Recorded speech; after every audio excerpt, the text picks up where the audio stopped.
Legendary cricketer और साबिक chairman PCB Ramiz राजा कहते हैं कि क्रिकेट का आइन इतना ही मजबूत है जितना आर्मी का है। आइन को पामाल करके किसी को जबरदस्ती मुसल्लत करना गलत है। सोशल मीडिया पर मन घड़त खबरें चलाकर किरदार कुशी की जाती है। यूथ को अगर सही रुख पर नहीं लगाया गया तो हमारा मुल्क मजीद खराब हो जाएगा। कहते हैं पाकिस्तान में मुस्तकिल मिजाजी का फुकदान है।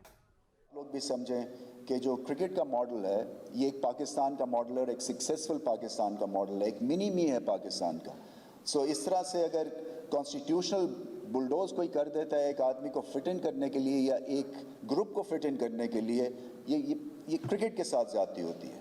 मगर फिर भी हैट्स ऑफ टू पाकिस्तान की क्रिकेट टीम, क्योंकि बाबर आजम और इनके नीचे ये टीम खड़ी रही है। मेरी बहुत सारी इंटरेक्शन होता है हमारे सुपरस्टार्स के साथ और इनका दिल साफ है, इनका फोकस बिल्कुल क्रिकेट के ऊपर है और ये बड़ी अच्छी बात है, इसलिए कि ऑफ द फील्ड जब टर्बुलेंस होती है तो आपका फोकस भी ऑफ हो जाता है। और जब तक कि यूथ इसकी अहमियत नहीं जानेगा या अपने व्यू पॉइंट के साथ गलत को गलत नहीं कहेगा, हम इसी तरह से कभी ऊपर जाएंगे और कभी नीचे जाएंगे।